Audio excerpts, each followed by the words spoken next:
اللہ نے اپنے حبیب کے چہرے کو رضا سے پیدا کیا.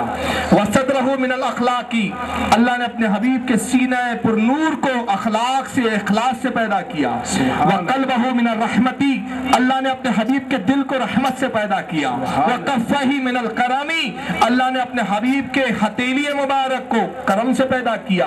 وشعرہ من نبات الجنہ، اللہ نے اپنے حبیب کی زلفوں کو جنت کی انگوریوں سے پیدا کیا. ورقیقہ من اصالیہا، اللہ نے اپنے حبیب کے لعاب دہن کو، تھوک مبارک کو جنت کے شہد سے پیدا کیا. واللحمہ من مسکیہا، اللہ نے اپنے حبیب کی سننے کی طاقت اور سماعت کو جنت کی خوشبو سے پیدا کیا. وعظمہ من کافوریہا، اللہ نے اپنے حبیب کی ہڈیاں مبارک کو، اپنے نبی کی ہڈی مبارک کو جنت کے کافور سے پیدا کیا. واسنانہ من الیمنی، اللہ نے اپنے حبیب کے دندانے مبارک کو یمن کی برکت سے پیدا کیا. ورجلہ من الردائی، اللہ نے اپنے حبیب کے پائے اقدس کو، پاؤں کو رضا سے پیدا کیا. وعودہ من القوتی، اللہ نے اپنے حبیب کے بازوؤں کو قوت سے پیدا کیا.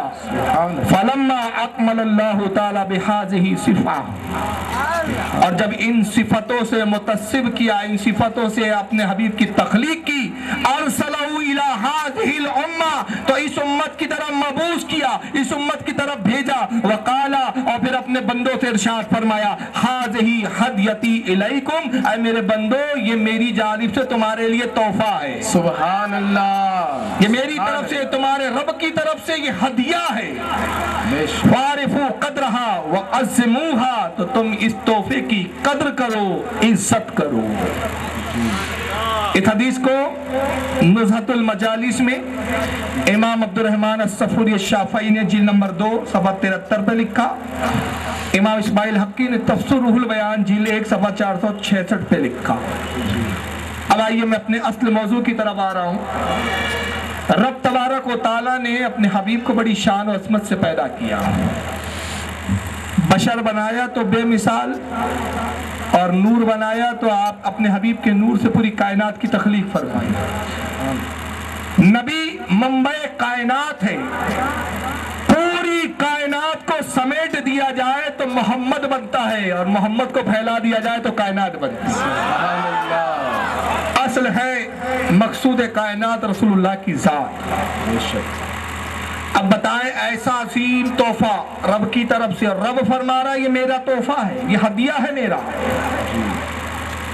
کوئی آپ کو ہدیہ دیتا ہے تو آپ اس کا شکر کرتے ہیں کہ اس کا احسان نہیں مانتے اور احسان فراموشی کرتے ہیں؟ کیا کرتے ہیں آپ؟ میں اگر ناگپور سے آؤں، ایک مثال دے رہا ہوں، میں ناگپور سے آتا ہوں اور ایک بڑا قیمتی تحفہ حضرت علامہ کے لیے لے آتا ہوں. یوں تصور کرے کہ ایک موبائل لایا میں نے، حضرت کو دیا، اور موبائل دینے کے بعد میں نے حضرت سے کہا حضور میں جاپان گیا تھا، جاپان میں ایک کمپنی نے اس موبائل کو لانچ کیا، بالکل نیا بنایا، پہلا پیس ابھی دنیا میں یہ آنے کا ہے، بس اس نے ابھی لانچ کیا، پہلا پیس اس کا شو ہو رہا تھا، میں نے بڑے مہنگے داموں میں یہ موبائل خرید لیا، اور یہ آپ کو لا کے تحفے میں دے رہا ہوں کیونکہ بڑا قیمتی تحفہ ہے، آپ اس تحفے کے لینے کے لائق ہے.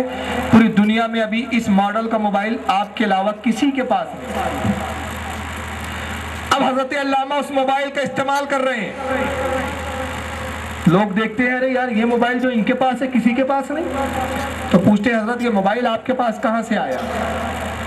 تو اب ذرا ایمانداری سے آپ بتائیں، دیانتداری سے یہ کہے کہ نہیں صاحب بس آ گیا، یہ مت پوچھئے کہاں سے آیا. تو یہ احسان فراموش ہوئے کہ نہیں ہوئے؟ احسان فراموش ہوئے نا جی. اگر یہ احسان مند ہوں گے، ایک بااخلاق انسان ہوں گے، تو جو بھی پوچھیں گا اس سے کہیں گے، بڑے خوش ہو کے کہیں گے جناب یہ ناگپور کے محمد فاروق رضوی صاحب نے دیا ہے، میں ان کا شکر گزار ہوں، انہوں نے تحفہ دیا مجھے، میں ان کا احسان مند ہوں کہ ایسا تحفہ دیا جو پوری دنیا میں نہیں.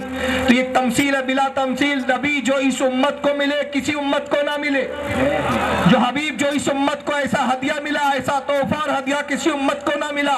تو جب اس امت سے پوچھا جائے کہ اے امت محمدیہ اس ہدیے کے ملنے کے دن کو یاد رکھتے ہو یا نہیں، اس تحفے پہ شکر کرتے ہو یا نہیں، تو جو شکر کرے سمجھ لو وہ انصاف پسند ہے، احسان مند ہے، اور جو اس کا شکر نہ کرنا چاہے سمجھ لو وہ احسان فراموش فراموش ہے. بے شک بے شک بے شک تو اہل سنت احسان مند ہے, بے شک اس لیے شکر ادا کرتے ہیں. بے شک. جب وہ تاریخ آتی ہے ہر سال ہم شکر کرتے ہیں, خالق کائنات تیرا شکر ہے, یہی وہ تاریخ ہے جب تو نے یہ تحفہ ہمیں عطا کیا تھا. مگر کچھ لوگ بولتے نہیں تحفہ تو لے لیں گے, ہم شکر نہیں ادا کریں گے. ہم سے پوچھتے ہیں بھائی آپ یہ